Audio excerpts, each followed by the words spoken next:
If you've been looking for delicious, affordable, and gorgeous desserts for an event, a birthday party, or even a wedding dessert table, look no further than this video, because I am taste testing the most gorgeous and delicious gourmet looking desserts from Whole Foods that all look like they were curated and baked by a professional French pastry chef. And if I've calculated correctly, I probably have about 40 to 50 bites of dessert to take, so pray for me. Also, how is life going for you right now? We are dealing with some crazy things with Matt's help. It's been a journey. If life has been a journey for you, let me know in the comments. It's been a lot to cake, because we're doing desserts today. Yeah. Also, if you're new here, by the way, go ahead and subscribe. If you're not new, thumbs up this video and give me a comment in the comments. Let's dive in head first. It is the Olympics season after all, you know, it's just my version of the Olympics. I'm going to start with the ever popular Tres Leches cake. This one looks pretty gourmet. This feels like one of those sand jars you used to make as a kid with all the different color sand. Oh, it's soft and gooey, yum.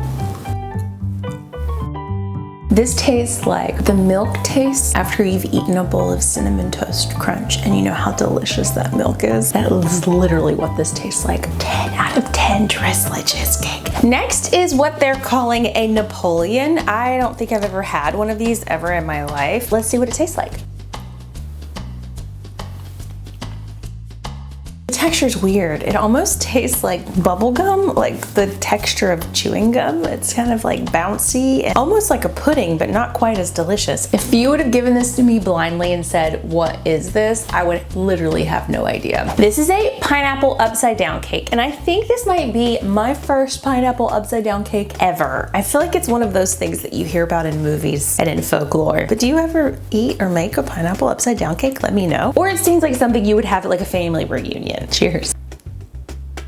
Good, different. I think I would prefer this hot. I feel like hot this would be incredible. Cold, it's like an 8 out of 10. It's pretty good. It's like pound cake with some pineapple icing. And let's talk about these cutie patootie tea cakes, because I love a tea cake. It's usually served when they bring out tea time snacks on those beautiful trays. The first time I had a tea cake was in Ireland at like some castle somewhere. Life-changing. Let's start with the vanilla. They even have really beautiful little designs on top, but we're not here for the looks. We're here for the taste, so let's jump in.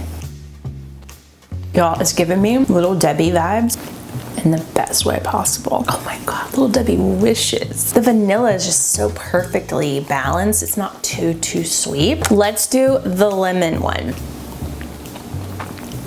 That one is a little more intense. I don't like that one, I have to say. Let's do the strawberry. Oh, it's very sweet too. Good. Oh my God. I don't know if I can keep going. Let's do the chocolate. My least favorite flavor. Actually, the chocolate is a little less sweet, but it is very, very rich in terms of its dark chocolateness. I just took a tea cake 180 in this video, and now I can't stand tea cakes all of a sudden. I used to be so in love. This is the Chantilly Cupcake, I should say. Just with a name like that, it's gonna be great. This is so Independence Day, summer, pool party vibes. Beautiful. 1000% yes. 1,000,000% yes. Everything about that is light, fresh, perfect. Let's do the Smores Campfire Cupcake. She is kind of aggressive. I mean, there's a lot of stuff going on here. They really went big with this. I actually am not a huge S'mores fan. I feel like mallows are just okay to me. This is like a lot of attention to detail right here. Let's do it. This is so good. It is rich but not overpowering. It's very fluffy. It's perfectly sweet. It's more interesting than like normal chocolate cupcakes. There is like a smoky, salty twist. Hands down, 10 out of 10 for that. This is the chocolate raspberry cupcake. Is this raspberry? Where is the raz and the berry? Whatever it is, it's a strong contender. I feel like there are many other better ones that you might want to go for. Next up is this chocolate beauty. This is just like chocolate on chocolate. Let's try it. Just a chocolate cupcake. It's all right. I feel like I like the other chocolate one with the fruit icing way better. That one's kind of boring, honestly. Let's do the red velvet, which is typically my go-to cupcake. Let me know what your go-to cupcake flavor is and tell me why it's red velvet. I feel, isn't that everyone's perfect favorite go-to? Cheers. Wow. Red velvet is a basically chocolate cake, but there are red velvets that have like a nutty aftertaste, like the authentic real ones. This has that expert level nuttiness. I wouldn't say it's the best one I've ever had, but it does taste like grandma made it. Here is the carrot cupcake. I don't know how Whole Foods has the capacity and the space and all the ingredients to make so much variety of all of these things. No, that's a big disappointment. Just like that presidential debate that we all watched and cried afterwards over. Let's move on to this beauty. I regret taking that bite. This one's like the most gorgeous one in my opinion. It actually feels like it should be like a red velvet sister. It's better, but something about this cake batter that they're using, I think they've used it for the last 3 that I've eaten. It's not as good as the chocolate. Now, I have had Whole Foods strawberry shortcake cake before, multiple times. I saw their strawberry shortcake in the pretty dessert section, so I'm really curious if it tastes the same. Cheers.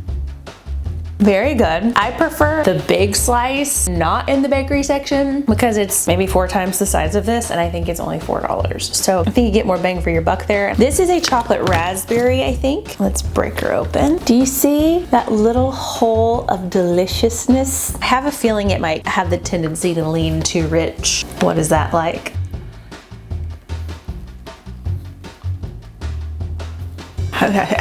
I'd rather get a bikini wax. I don't know what that was, and I don't want you to know what that was either. Let's move on to hopefully something more positive. This is their German chocolate cake. This is thick. Oh, it's a mousse. It's a mousse.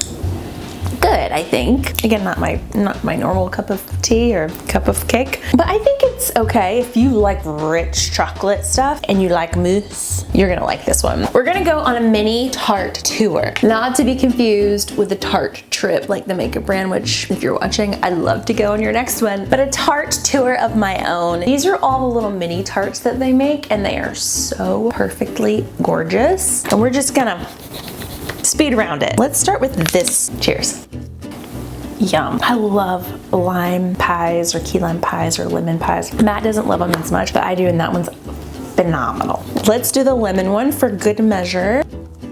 More sweet, less tart, just as fresh. 10 out of 10 recommend. Let's do this little chocolate raspberry one with the goop on the inside. It's my professional description for that. It's almost like, oh, it is like a jelly. That was such hesitancy. I didn't want to get like a full bite because I just didn't know what it was going to do to me. Very good. Way better than that other one I just tried. Okay, moving to my next little tart. She's simple, very plain, but maybe she packs a punch. I don't know. If I'm gonna get lemon in terms of a tart or a pie, I want the whipped cream. Sorry, I don't want the dust. I want the full-on dairy mound of gorgeousness. Next is the little chocolate tart. Boring. It's fine. It's probably one you probably should have because there's bound to be one person who likes a very simple chocolate, like not much going on with it flavor, but I wouldn't order it again if it were me. This little raspberry tart, they went really big and thick with the raspberries on this. Cheers. It's really a lemon tart base with the raspberry on top. It's kind of tastes the same, but very good. All right, let's try this little almond tart. Ooh, it's a cake and a tart. What a beautiful masterpiece. A duo I didn't know I needed, but absolutely can't live without moving forward. Very light, fluffy, flavorful, delicious. Yum. Next up is this little chocolate guy. That is so good. So good. 8.5 out of 10, maybe 9 out of 10. All right, next is the fresh fruit tart. And honestly, there's so much fruit on here that I can't really see the tart very well, but I can tell she's down there. It also has this creamy filling underneath the fruit, which looks really perfect.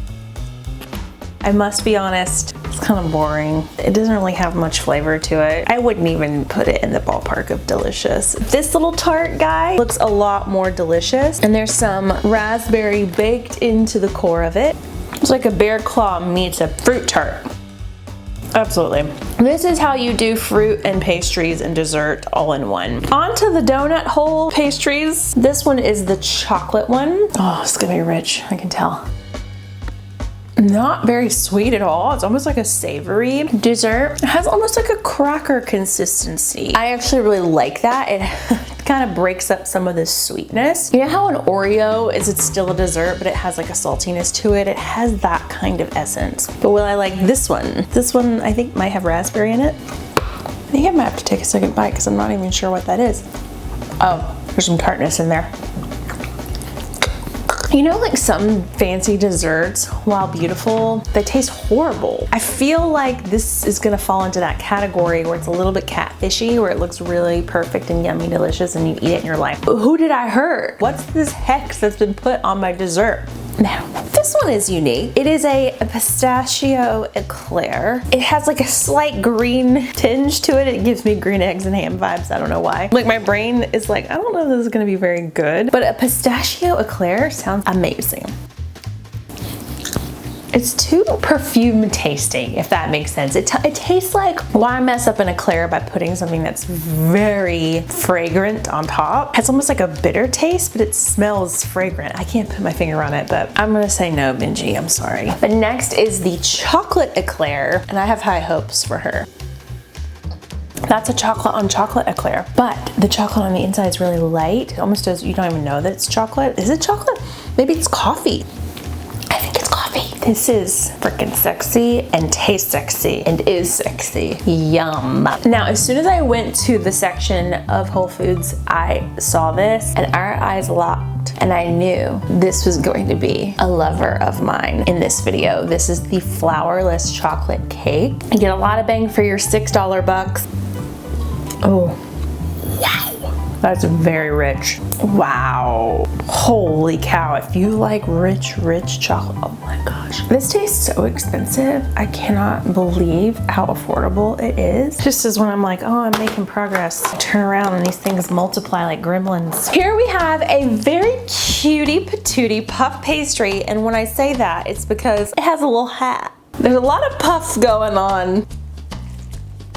Is it me, or do things like this not have a lot of flavor? It's like a plain croissant. Why would I do a plain croissant when I could have a chocolate croissant, you know? Where is the flavor? It just tastes like bread. I mean, albeit soft and fluffy and fresh bread, but just bread. This is not a dessert. Bread is not a dessert. Next up is the Oreo cheesecake, or the cookies and cream cheesecake, I should say.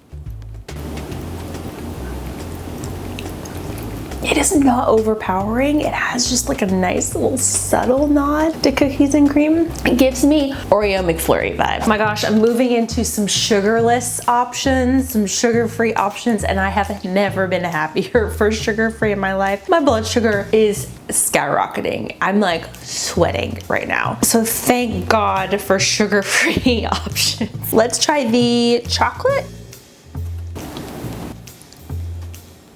I'm gonna force myself to swallow that, but I did not want to. Okay, let's try this one. This is the other sugar-free option. Okay, it's fluffier. I'm so scared. It's got coconut.